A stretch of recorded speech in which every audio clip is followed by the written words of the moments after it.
မြန်မာလွတ်လပ်ရေးပြည်သူကဗိုလ်ချုပ်အောင်ဆန်းကိုဘာကြောင့်လှုပ်ချင်ခဲ့တာလဲဒီလှုပ်ချင်မှုရဲ့နောက်ွယ်ကတရက်ခန့်ဂလုံဦးစောလားတကယ်တော့ဘာတူလဲဂလုံဦးစောဟာပြည်တိယခေတ်မြန်မာနိုင်ငံရဲ့နိုင်ရင်ဝင်တအုပ်ဖြစ်ပါတယ်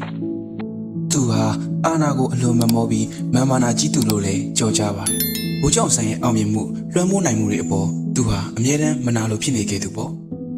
ဦးစောဟာဗိုလ်ချုပ်ကိုတတ်လိုက်ရင်သူကိုယ်တိုင်အာဏာတွေပြန်ရမယ်လို့ယူဆခဲ့ပါတယ်။ဒါရင်မကသေးပါဘူး။သူဟာအရင်ကတနက်နဲ့အပြစ်ခံရလို့မျက်စိတစ်ဖက်ပျက်စီးသွားတာကိုလည်းဗိုလ်ချုပ်တို့အဖွဲ့ကလှုပ်ချင်တယ်လို့အညိုတိတွေထားနေခဲ့တာပါ။1949ဇူလိုင်လ19ရက်မနက်10:39မိနစ်မှာဦးစောရဲ့တပည့်တွေဟာစတင်ကန်တနက်တွေနဲ့အတွင်းဝင်ရုံးထဲကိုဝင်ရောက်ပြီးဗိုလ်ချုပ်အောင်ဆန်းတို့အဖွဲ့ကိုရက်ရက်ဆက်ဆက်ပစ်ခတ်ခဲ့ကြပါတယ်။ဒါကိုတော့မြန်မာတွေအားလုံးသိပြီးကြပြီသားဖြစ်မှာပါဒီစတင်ငန်းတွေဟာပြည်ရှာရေးစီကနေတိတ်တဆိတ်ခိုးယူဝဲခဲ့တယ်လို့သတင်းတွေထွက်လာရုံကလွဲပြီးကျိုးမိန်ပေးကဦးစောကိုနှုတ်ပိတ်လိုက်ကြပါတော့တယ်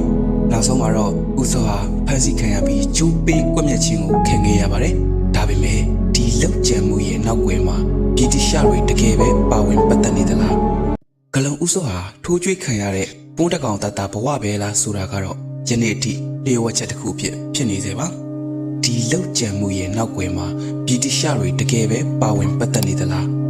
ဂလုံဦးစောဟာထိုးကြွေးခံရတဲ့ပုံးတကောင်တတဘဝပဲလားဆိုတာကတော့ယနေ့အထိလျှို့ဝှက်ချက်တစ်ခုဖြစ်နေစေပါလေ့ကျင့်မှုရောဘယ်လိုထင်လဲဆိုတာအော်မန်မှာရေးသွားပြီးခဲ့ပါဦး